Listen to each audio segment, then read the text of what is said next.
Hello friends, स्वागत है आपका सिलेक्शन ऑडिट में। दोस्तों, एनसीईआरटी के साइंस के सीरीज का आज जो हमारा वीडियो होगा क्लास 8 के साइंस का चैप्टर नंबर 17 होगा, जिसको हम दो पार्ट में कंप्लीट कराए हैं। ये चैप्टर काफी लंबा है और काफी ही इंपॉर्टेंट चैप्टर है, इसीलिए हम चाहते हैं कि ये जो क्लास है आपका ध्यान रखिएगा। जैसा मैं थंबनेल में लगाया हूं, आपको सिलेक्शन दिलाने वाला ये क्लास होगा, क्योंकि इस अगर चैप्टर की बात करें तो ये चैप्टर से तो सिर्फ आपको 1 से 2 क्वेश्चन आपको पूछा गया है एग्जाम में, लेकिन इनडायरेक्टली मैं बात करूं तो इस चैप्टर से आपका बहुत सारा क्वेश्चन पूछा जाता है। जब आप क्लास देखिएगा, अगर आप प्रीवियस ईयर पेपर देखें तो आपको खुद पता चल जाएगा। तो चलिए, आज का जो चैप्टर होगा बहुत ही इंपॉर्टेंट होगा, तारे और हमारा सौर परिवार, यानी कि जितने भी ग्रह, उपग्रह, सूर्य, चंद्रमा, तारा जितने भी है, सबसे संबंधित ये क्वेश्चन है। और इसको हम 2 पार्ट में कंप्लीट किए हैं, क्योंकि इससे ज्यादा क्वेश्चन बनता है एग्जाम के लिए। तो चलिए पहला क्वेश्चन देखते हैं। पहला क्वेश्चन क्या है? तारे अपनी रोशनी स्वयं उत्पन्न करते हैं क्योंकि। तारे मतलब कि सूर्य भी एक तारा है। सूर्य का ही आप बताइए कि सूर्य अपनी रोशनी उत्पन्न कैसे करता है। तो वे चंद्रमा से प्रकाश प्राप्त करके, ये तो होगा नहीं आंसर। वे सूर्य के निकट होने के कारण, अगर तारे की बात करें मैं, उनमें नाभिकीय संलयन की प्रक्रिया चलती रहती है। यही आपको मैं कई क्लास में बताया हूं, चाहे एसएसटी का हो या साइंस के प्रैक्टिस सेट में हो, ठीक है। यानी कि उनमें नाभिकीय संलयन की प्रक्रिया चलती रहती है, जिसके कारण तारे जो होते हैं या सूर्य होते हैं अपनी रोशनी उत्पन्न करते हैं। याद रखिएगा। आइए इससे कुछ इंपॉर्टेंट और बात जानते हैं। तारे जो है, हाइड्रोजन और हीलियम, ये आपके लिए बहुत ही इंपॉर्टेंट पॉइंट है। अगर आपको सिलेक्शन लेना है तो बिल्कुल ध्यान से और वीडियो के अंत तक जरूर बने रहिएगा। तारे हाइड्रोजन और हीलियम जैसी गैसों से बने होते हैं। इनमें नाभिकीय संलयन यानी कि न्यूक्लियर फ्यूजन, ध्यान रखिएगा, कभी कभी इस इंग्लिश शब्द को भी हिंदी में लिख देता है, न्यूक्लियर फ्यूजन की प्रक्रिया होती है, जिससे ऊर्जा उत्पन्न होती है और तारे चमकते हैं। इससे संबंधित एक फैक्ट एनसीईआरटी में दिया हुआ था, बॉक्स बना के देखिए। सूर्य के पश्चात दूसरा निकटतम तारा प्रॉक्सिमा सेंचुरी है, याद रखिएगा। यानी कि सूर्य के बाद दूसरा सबसे निकटतम तारा कौन सा है? प्रॉक्सिमा सेंचुरी है, जिसकी दूरी पृथ्वी से लगभग, ये दूरी आपको नहीं याद करना है, ठीक है। कुछ तारे तो इससे भी कहीं अधिक दूरी है, जो कि अभी ज्ञात नहीं है। इतनी अधिक दूरियां को लंबाई एवं अन्य मात्रक प्रकाश वर्ष, जैसा कि देखिए यहां से क्वेश्चन आपका प्रीवियस ईयर में पूछा गया था कि प्रकाश वर्ष किसका इकाई है, तो देखिए दूरी का इकाई है, ठीक है। तो चलिए, और अगर हम बात करें, देखिए इस प्रकार सूर्य की पृथ्वी की दूरी लगभग 8 प्रकाश मिनट है। इंपॉर्टेंट पॉइंट है, इसीलिए मैं ये करा रहा हूं, बहुत ही इंपॉर्टेंट। यहाँ ये जितना भी फैक्ट दिया हुआ है सब आपके एग्जाम के लिए इंपॉर्टेंट है। यानी इस प्रकार सूर्य की पृथ्वी से दूरी अगर लगभग पूछे तो 8 प्रकाश मिनट है। एल्फा सेंचुरी लगभग 4.3 प्रकाश वर्ष दूर है। चलिए अब आइए देखिए, यहीं से आपका टीआरई 3 में क्वेश्चन पूछ लिया था। क्या पूछा था कि निम्नलिखित में से कौन सा बृहद यानी कि सबसे बड़ा ग्रह नहीं है। तो देखिए, बृहस्पति और शनि जो ग्रह है ये बड़ा ग्रह है, लेकिन मंगल आपका बड़ा ग्रह नहीं है, इसीलिए इसका राइट आंसर हो जाएगा ऑप्शन बी। चलिए, अगर वैसे बात करें तो कुछ लोग का कहना है कि इसका डी आंसर क्यों नहीं हो सकता है। तो देखिए, शनि भी बड़ा ग्रह है, ठीक है ना। यहाँ ये नहीं पूछा, सबसे बड़ा ग्रह नहीं पूछा है, ठीक है। तो बड़ा ग्रह में आपका आगे हम बताएंगे, एनसीईआरटी में दिया हुआ है ये पॉइंट। यानी कि शनि भी बृहद ग्रह है और बृहस्पति भी बृहद ग्रह है, जबकि मंगल बृहद ग्रह के कैटेगरी में नहीं आता है। यही क्वेश्चन देखिए एनसीईआरटी में भी दिया हुआ था और यहाँ पे हम आपको दिखाए हुए भी हैं। चलिए, इसीलिए वीडियो अगर पसंद आ रहा हो तो वीडियो को लाइक दोस्त जरूर कीजिएगा, क्योंकि बहुत मेहनत से हम इस बनाते हैं ये पीडीएफ या पीपीटी। बोलिए, हमारे सौर मंडल का सबसे बड़ा ग्रह कौन सा है? पृथ्वी, शनि, बृहस्पति, मंगल। तो राइट आंसर हो जाएगा बृहस्पति। आइए बृहस्पति ग्रह के बारे में जानते हैं। यानी कि बृहस्पति जो है सौर परिवार का सबसे बड़ा ग्रह है। ध्यान रखिएगा, देखिए एनसीईआरटी में एज इट इज दिया हुआ है। यह ग्रह इतना बड़ा है कि लगभग 1300 पृथ्वियां इस विशाल ग्रह के भीतर रखी जा सकती है। ध्यान रखिएगा, 1300 पृथ्वियां इस विशाल ग्रह के भीतर रखी जा सकती है। यानी कि परंतु बृहस्पति का द्रव्यमान, यानी कि इतना बड़ा ग्रह होने के बाद भी इसका द्रव्यमान पृथ्वी के द्रव्यमान का 318 गुना है। होना तो चाहिए तो 1300 गुना, लेकिन फिर भी इसका द्रव्यमान ज्यादा नहीं है, यानी कि 318 गुना पृथ्वी से ज्यादा है। यह अपने अक्ष पर अत्यधिक तीव्र गति से घूर्णन करता है। यानी कि देखिए, अगर इसके व्यास की बात करें तो इसका व्यास लगभग है 1,39,820 किलोमीटर। ठीक है, ध्यान रखिएगा। तो इस क्वेश्चन से इतना सारा फैक्ट हो गया। चलिए, उम्मीद है आप लोगों को समझ में आ गया होगा। पृथ्वी पर दिन और रात होने का कारण क्या है, ये हम एनसीईआरटी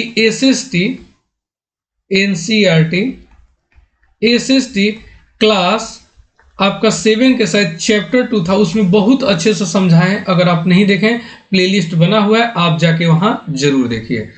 पृथ्वी पर और दिन और रात होने का कारण क्या है, पृथ्वी और सूर्य के चारों ओर परिक्रमण, पृथ्वी की चमक, पृथ्वी का अपनी धुरी पर घूर्णन, चंद्रमा की गति।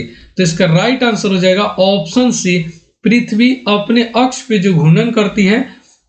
देखिए, पृथ्वी है, अगर ये सूर्य के चारों तरफ घूमती है, ये अर्थ, तो उसको हम परिक्रमण कहते हैं। अब पृथ्वी अपने ही अक्ष पे चारों ओर घूमती है तो उसको हम घूर्णन कहते हैं। याद रखिएगा, उस चैप्टर में हम बहुत अच्छे समझाए हैं, आप एक बार जरूर जाके प्लेलिस्ट चेक कीजिए और वहां से देखिए। यानी कि पृथ्वी अपनी धुरी पर 24 घंटे में एक चक्कर पूरा लगाती है। इसी घूर्णन के कारण दिन और रात होते हैं। चलिए नेक्स्ट क्वेश्चन देखते हैं। नेक्स्ट क्वेश्चन जो है हमारा क्वेश्चन नंबर 4 होगा। चंद्र ग्रहण तब होता है जब, यानी कि चंद्र ग्रहण कब लगता है, पृथ्वी और सूर्य के बीच चंद्रमा आ जाते हैं, चंद्रमा और सूर्य के बीच पृथ्वी आ जाती है, सूर्य और चंद्रमा के बीच पृथ्वी का छाया पड़ता है, चंद्रमा सूर्य से बहुत पास चला जाता है। आंसर बताइए, इसका आंसर क्या होगा। देखिए, इसमें जब चंद्र ग्रहण तब लगता है कि जब अर्थ जो है सूर्य और चंद्रमा के बीच में आ जाते हैं, यानी कि सूर्य और चंद्रमा के बीच में आ जाते हैं, तब जाके आपको चंद्र ग्रहण लगता है। ध्यान रखिएगा, यानी कि इसका राइट आंसर आ जाएगा कि पृथ्वी और सूर्य के नहीं, चंद्रमा और सूर्य के बीच में पृथ्वी आ जाती है। यानी कि राइट आंसर हो जाएगा आपका ऑप्शन बी। अपनी छाया चंद्रमा पर डालती है तब जाके चंद्र ग्रहण होता है। यानी कि जब पृथ्वी सूर्य और चंद्रमा के बीच आ जाता है, तो देखिए इसका जो शैडो होगा, अर्थ का जो शैडो होगा, जब चंद्रमा पे आएगा तभी जाके हम लोग बोलते हैं कि चंद्र ग्रहण लगा हुआ है। ध्यान रखिएगा, चंद्र ग्रहण में चंद्रमा जो मून है ये बीच में कभी नहीं होते हैं, अर्थ बीच में होता है सन और मून के बीच में, तब जाके आपका चंद्र ग्रहण लगता है, यानी कि लूनर इक्लिप्स लगता है। चलिए नेक्स्ट क्वेश्चन है जो कि क्वेश्चन नंबर 5 होगा। सूर्य ग्रह को संध्या का तारा या भोर का तारा भी कहा जाता है। याद रखिएगा, यानी कि शुक्र ग्रह को संध्या का तारा यानी कि सांझ का तारा क्यों कहा जाता है। यह सूर्य के बाद सबसे चमकीला दिखता है, यह सबसे ठंडा ग्रह है, यह सबसे धीमी गति से घूमता है, यह पृथ्वी के सबसे निकट है। आंसर बताइए, आंसर क्या हो जाएगा। आंसर ये हो जाएगा आपका, यह सूर्य के बाद सबसे चमकीला दिखता है। आइए इसके फैक्ट के बारे में जानते हैं। देखिए फैक्ट के बारे में क्या लिखा हुआ है एनसीईआरटी में, कि शुक्र ग्रह जो है, ग्रहों में शुक्र पृथ्वी का निकटतम पड़ोसी है। ठीक है, ध्यान रखिएगा कि सूर्य का सबसे नजदीक पड़ोसी जो है आपका शुक्र ग्रह है, यहां से पूछ लिया जाता है। रात्रि के आकाश में यह सबसे अधिक चमकीला ग्रह है, यानी कि रात के समय में यह सबसे चमकीला ग्रह है। कभी कभी शुक्र जो है पूर्वी आकाश में सूर्योदय से पूर्व यानी कि सुबह होने से पहले दिखाई देता है, कभी कभी सूर्यास्त होने के तुरंत बाद यह पश्चिम आकाश में दिखाई देता है। इसीलिए इसे सांझ का तारा या भोर का तारा कहा जाता है। दोनों क्वेश्चन इसी ग्रह पे लागू होता है। यहां बिल्कुल स्पष्ट लिखा हुआ है कि देखिए सूर्योदय से यानी कि सुबह होने से कुछ देर पहले भी ये दिखाई दे देते हैं और सूर्यास्त होने के कुछ देर बाद भी दिखाई देते हैं, इसीलिए इसे भोर का तारा भी कहा जाता है। याद रखिएगा, भोर का तारा और सांझ का तारा भी कहा जाता है। याद रखिएगा, बहुत ही इंपॉर्टेंट है। चलिए नेक्स्ट क्वेश्चन देखते हैं। नेक्स्ट क्वेश्चन जो है धूमकेतु से है। धूमकेतु की पूंछ सूर्य के विपरीत दिशा में क्यों होती है? सूर्य के गुरुत्वाकर्षण प्रभाव, धूमकेतु की अपनी गति, सौर वायु यानी कि सोलर वाइंड का प्रभाव, अंतरिक्ष में वायुमंडल का न होना। आंसर बताइए।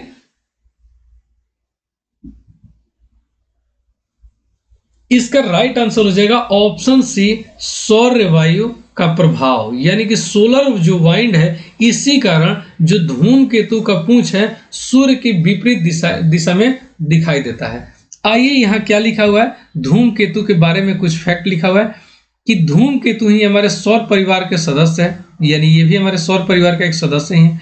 ये अत्यंत पर्वतीय कक्षाओं में सूर्य की परिक्रमा करते हैं, परंतु इनका सूर्य का परिक्रमण काल सामान्यतः काफी अधिक होता है। सामान्यतः धूमकेतु चमकीले सिर, ध्यान रखिएगा, सिर कैसा है, चमकीला है तथा लंबी पूंछ वाली होती है। जैसे जैसे कोई धूमकेतु, यहीं पे लिखा हुआ है कि सूर्य के समीप आता जाता है तो इसकी पूंछ आकार में बढ़ती जाती है, इसी कारण यह पूंछ सदैव सूर्य से परे होता है। ध्यान रखिएगा, सौर वायु यानी कि सोलर वाइंड के प्रभाव के कारण धूमकेतु का जो पूंछ होता है सूर्य से परे होता है। ठीक है, यहाँ परे शब्द लिखा है, परे मतलब दूर होता है, यानी कि विपरीत दिशा में होता है। याद रखिएगा, इंपॉर्टेंट क्वेश्चन है। चलिए क्वेश्चन नंबर 7 की चर्चा कर लेते हैं। यानी कि पृथ्वी पर ज्वार भाटा यानी कि टाइड्स जिसको बोला जाता है, किसके कारण आता है? सूर्य और चंद्रमा के गुरुत्वाकर्षण के कारण, पृथ्वी की अपनी गति के कारण, पृथ्वी की सतह के असमान होने के कारण, यानी कि पृथ्वी की सतह के असमान होने के कारण, महासागरों में जल की अधिकता के कारण। तो देखिए इसका जो राइट आंसर हो जाएगा ऑप्शन ए, इसका राइट आंसर हो जाएगा। यानी कि सूर्य और चंद्रमा के गुरुत्वाकर्षण के कारण, यहाँ आप लोग देखें, यहाँ अगर मैं बात करूं तो चंद्रमा और सूर्य का गुरुत्वाकर्षण पृथ्वी के महासागरों पर यानी कि जो समुद्र है उस पर खिंचाव डालते हैं, जिससे ज्वार यानी कि हाई टाइड्स और भट्टा यानी कि लो टाइड उत्पन्न होते हैं। अब ये उच्च ज्वार कब आता है, निम्न ज्वार कब आता है, इस फोटो में जो कि एनसीईआरटी में दिया था इसमें आप लोग समझ जाइए। लघु ज्वार मतलब, लघु मतलब होता है कि निम्न ज्वार।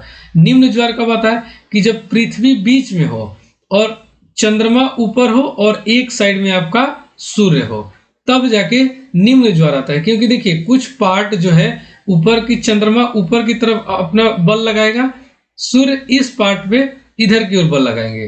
तो देखिए ये जो बल है दो तरफ बट गया। वहीं अगर मैं बात करें कि तीनों जब एक सीध में होंगे तो देखिए उच्च ज्वार भटाएगा। क्यों? क्योंकि दोनों मिलके, दोनों अपना गुरुत्वाकर्षण बल लगा के इसमें खिंचाव उत्पन्न करेंगे, तो आपको जाहिर सी बात है कि बृहद ज्वार भटाएगा। चलिए नेक्स्ट क्वेश्चन देखते हैं जो कि क्वेश्चन नंबर 8 होगा। पृथ्वी के वायुमंडल में जल वाष्प मुख्य रूप से कहां से आते हैं? चर्चा कर लिया हूं, जल जो चैप्टर में पढ़ा रहा था उसमें मैं चर्चा किया हूं। जल का पुनः चक्रण यानी कि जो वाटर साइकिल पढ़े थे उसमें हम बताए हुए थे, यानी कि महासागरों और समुद्रों से हीट के कारण, सनलाइट के कारण महासागरों और समुद्र का जो जल है वो वाष्प बनता है और वायुमंडल में जल वाष्प के रूप में पहुंचता है। ठीक है, याद रखिएगा, आसान क्वेश्चन है, बताया हुआ क्वेश्चन है, आंसर बी हो जाएगा। ये जो चैप्टर है आपका 80% ये चैप्टर आपका एसएसटी का पार्ट है। ठीक है, ध्यान रखिएगा, यानी कि ये 80% चैप्टर आपका एसएसटी का पार्ट है। साइंस का थोड़ा सा ही पार्ट है इसमें, लेकिन दिया हुआ है तो सॉल्व कराना है। किस ग्रह के चारों ओर वलय यानी कि रिंग होते हैं? यानी कि कौन सा ऐसा ग्रह है, यानी कौन सा ऐसा ग्रह है जिसके चारों तरफ वलय होता है? आंसर बताइए। मंगल, बृहस्पति, शनि, बुध। तो इसका राइट आंसर हो जाएगा ऑप्शन सी, शनि ग्रह। यानी कि शनि ग्रह के चारों ओर सुंदर वलय रिंग्स होते हैं जो मुख्य रूप से बर्फ और धूल के कण से बना होता है। ध्यान रखिएगा, सिर्फ धूल के कण से नहीं, बर्फ और धूल के कण से बने होते हैं। आइए यहां दिया हुआ है कि बृहस्पति से परे शनि है जो रंग में पीला का प्रतीत होता है, यानी रंग में यह ग्रह कैसा है, पीला प्रतीत होता है। इस ग्रह के रमणीय वलय इसे सौर परिवार में अद्वितीय बनाते हैं, यानी कि बिल्कुल अद्भुत अलग बनाते हैं। इसके इस वलय के कारण है, या ध्यान रखिएगा, इस वलय के कारण है यह ग्रह अद्भुत दिखता है। इसमें भी आप देख रहे होंगे फोटो में, यानी कि इसका कलर का अगर बात करें तो कलर जो है इसका पीला कलर जैसा प्रतीत होता है। चलिए देखिए, यहाँ एनसीईआरटी में बिल्कुल एक फोटो के माध्यम से दिखाया हुआ था। 10 नंबर क्वेश्चन है कि अंतरिक्ष यात्री चंद्रमा पर चलने में कठिनाई क्यों महसूस करते हैं, यानी कि पृथ्वी की तरह वहां चलने में उन्हें असमर्थ होते हैं, यानी कि उतना अच्छे से चल नहीं पाते हैं, ऐसा क्यों? चंद्रमा का गुरुत्वाकर्षण पृथ्वी की तुलना में बहुत कम होता है। ऑप्शन बी है चंद्रमा पर ऑक्सीजन नहीं होता है। ऑप्शन सी है चंद्रमा की सतह असमान होते हैं, यानी कि उबड़ खाबड़ है। डी ऑप्शन है चंद्रमा पर बहुत ठंड होती है। तो क्या धरती पे ठंड होती है तो आपको चलने में कठिनाई होती है? नहीं, बिल्कुल ऐसा नहीं है। देखिए हम यहाँ दिखाए हुए हैं, यानी कि ये फोटो में यही आपका चंद्रमा का सतह है, रियल फोटो है। चलिए इसका राइट आंसर हो जाएगा ऑप्शन ए, यानी कि चंद्रमा पर गुरुत्वाकर्षण पृथ्वी की तुलना में बहुत कम है, इसलिए यहाँ चलने में कठिनाई होती है। एक बार आप छलांग लगाइएगा तो काफी दूर जाके आप चल पाइएगा। वहीं पे दिया हुआ है, पहले इसका एक्सप्लेनेशन देख लेते हैं। चंद्रमा का गुरुत्वाकर्षण पृथ्वी के गुरुत्वाकर्षण का केवल 1/6 है। ध्यान रखिएगा, यानी कि 6 भाग में से 1 भाग ही उसका गुरुत्वाकर्षण है, इसलिए अंतरिक्ष यात्री वहां हल्के महसूस करते हैं और आसानी से चल नहीं पाते हैं। ठीक है, ध्यान रखिएगा कि जो चंद्रमा का गुरुत्वाकर्षण है पृथ्वी का 1/6 है, यानी कि 6 टुकड़ा में से 1 टुकड़ा, ऐसे आप समझ लीजिएगा, यानी कि 6 पार्ट में से 1 पार्ट है। देखिए यहाँ फोटो दिया हुआ है, और ये बहुत इंपॉर्टेंट फैक्ट है, बहुत बार और बहुत ही फेमस क्वेश्चन है कि डेट ये याद रखिएगा, आपके एग्जाम के लिए ये डेट बहुत महत्वपूर्ण है। 21 जुलाई 1969 ईस्वी को अमेरिका के अंतरिक्ष यात्री नील आर्मस्ट्रॉन्ग ने सबसे पहले चंद्रमा पर अपना कदम रखा। उसके बाद एडविन एल्ड्रिन चंद्रमा पर उतरे। नाम याद रखिएगा दोनों, पहले हो गए आपके नील आर्मस्ट्रॉन्ग, दूसरे हो गए एडविन एल्ड्रिन। ध्यान रखिएगा, यही देखिए नील आर्मस्ट्रॉन्ग है और यही नासा के द्वारा फोटो खींचा गया है। चलिए नेक्स्ट क्वेश्चन देखते हैं। नेक्स्ट क्वेश्चन जो कि आपका 11 नंबर क्वेश्चन होगा, सौर मंडल में सबसे बड़ा ग्रह कौन सा है? पृथ्वी। शायद इस क्वेश्चन पे हम लोग पहले ही क्वेश्चन पे चर्चा कर लिए हैं। रेडियस के बारे में बता दिए थे कि इसका व्यास जो है बृहस्पति का 1,39,820 किलोमीटर है, जो पृथ्वी के व्यास से 11 गुना अधिक है। ठीक है, यह गैस विशाल यानी कि गैस गेंट ग्रह है और इसमें मुख्य रूप से हाइड्रोजन और हीलियम गैस पाई जाती है। चलिए नेक्स्ट क्वेश्चन है जो कि क्वेश्चन नंबर 12 होगा। तारों के समूह को क्या कहा जाता है? आकाशगंगा, नक्षत्र मंडल, ग्रह, उपग्रह। तो इसका जो राइट आंसर हो जाएगा ऑप्शन बी, नक्षत्र मंडल, यानी कि तारों के समूह को नक्षत्र मंडल कहा जाता है। नक्षत्र मंडल जो होता है तारों के समूह को कहा जाता है जो आकाश में एक विशिष्ट आकृति बनाते हैं। उदाहरण के लिए सप्तऋषि, जिस पे हम लोग अभी चर्चा करेंगे, और ओरायन प्रसिद्ध नक्षत्र मंडल है, यानी कि सप्तऋषि 7 तारों से मिलकर बना होता है और इसको क्या कहा जाता है? सप्तऋषि कहा जाता है। इसके बारे में हम बहुत सारा फैक्ट जानेंगे। ओरायन ये भी क्या है? एक प्रसिद्ध नक्षत्र मंडल है। चलिए नेक्स्ट क्वेश्चन जो है क्वेश्चन नंबर आपका 13 होगा। पृथ्वी किस कारण अपनी धुरी पर घूमता है? इस क्वेश्चन पे भी हम लोग चर्चा कर लिए हैं पहले भी, और यहां भी कर लेंगे। पृथ्वी किस कारण अपनी धुरी पर घूमता है? गुरुत्वाकर्षण, जड़त्व, वायुमंडलीय दबाव, चंद्रमा का प्रभाव। इस पे बहुत अच्छे से हम एक्सप्लेन किए थे एसएसटी का जब क्लास चल रहा था। तो इसका राइट आंसर हो जाएगा ऑप्शन बी, जड़त्व। जड़त्व के कारण ही पृथ्वी अपनी घूमि पर घूमता है। जड़त्व यानी कि इनर्शिया के कारण पृथ्वी अपनी धुरी पर घूमती रहती है। जब पृथ्वी का निर्माण हुआ था तब से इसमें घूर्णन गति मौजूद है और बाहरी बलों के अभाव में यह गति बनी रहती है। नेक्स्ट क्वेश्चन है जो कि क्वेश्चन नंबर 14 होगा, सबसे चमकीला ग्रह कौन सा है? मंगल, चमकीला ग्रह पूछा है, शुक्र, बृहस्पति, यूरेनस। ध्यान रखिएगा इसका राइट आंसर हो जाएगा वहीं पे हम फोटो के साथ इसको कि सबसे चमकीला ग्रह कौन सा है आपका? शुक्र है। यानी कि शुक्र ग्रह सूर्य के प्रकाश को बहुत अधिक परावर्तित करता है क्योंकि इसकी सतह घने बादलों से ढकी होती है जो सूरज की रोशनी को वापस भेजती है। इसी कारण यह आकाश में बहुत चमकीला दिखाई देता है। पहले दूसरे क्वेश्चन में ही हम फोटो के साथ इस पे बहुत अच्छे से हम लोग समझ लिए हैं। तो सबसे चमकीला भोर का तारा और सांझ का तारा इसी को कहा जाता है, याद रखिएगा। 15 नंबर क्वेश्चन है जो कि इस सीरीज का आखिरी क्वेश्चन होगा, पार्ट 1 का ध्यान रखिएगा। सप्तऋषि तारामंडल का उपयोग किसके लिए किया जाता है? यानी कि जो सप्तऋषि तारामंडल है जिसको नक्षत्र मंडल भी है, दिशा ज्ञात करने के लिए, ग्रहों की गणना करने के लिए, चंद्रमा की स्थिति जानने के लिए, मौसम पूर्वानुमान के लिए। आंसर बताइए। देखिए इसका जो राइट आंसर हो जाएगा, दिशा ज्ञात करने के लिए सप्तऋषि का उपयोग किया जाता है। यानी कि क्या है, सप्तऋषि तारामंडल में मौजूद तारे उत्तर दिशा का पता लगाने में सहायक होते हैं।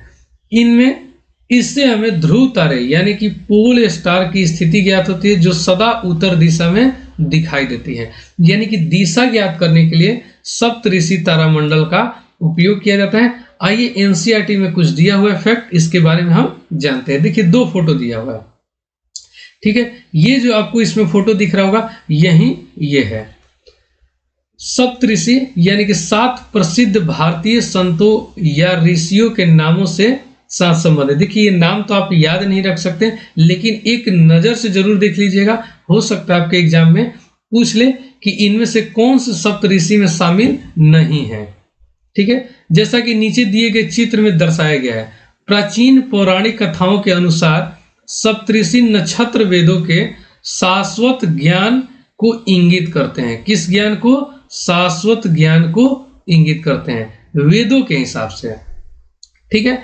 देखिए मरीचि है, वशिष्ठ है, श्रृंगरस है, अत्रि है, पुलत्स्य। ये नाम थोड़ा सा आप लोग एक बार नजर में रखिएगा, हो सकता है एग्जाम में कभी पूछ ले। देखिए यही आपका ध्रुव तारा है जो कि हमेशा उत्तर दिशा में रहता है और इसी के चारों ओर ये घूमते रहते हैं, ठीक है। याद रखिएगा यानी सप्तऋषि ध्रुव तारे की परिक्रमा करते हैं। तो ये आपका इस चैप्टर से संबंधित 15 मोस्ट इंपॉर्टेंट क्वेश्चन था जो कि हमारा पार्ट 1 था। नेक्स्ट वीडियो में हम पार्ट 2 पे मोस्ट इंपॉर्टेंट 15 क्वेश्चन को सॉल्व करेंगे। ये चैप्टर आपकी एग्जाम के लिए बहुत ही इंपॉर्टेंट है, इसीलिए हमारे इस सीरीज से जरूर जुड़े रहिए। नेक्स्ट वीडियो में मिलते हैं। अगर वीडियो पसंद आया हो तो वीडियो को लाइक जरूर कीजिएगा और चैनल को सब्सक्राइब जरूर कीजिएगा अगर आप नहीं किए होंगे तो। तब तक के लिए धन्यवाद।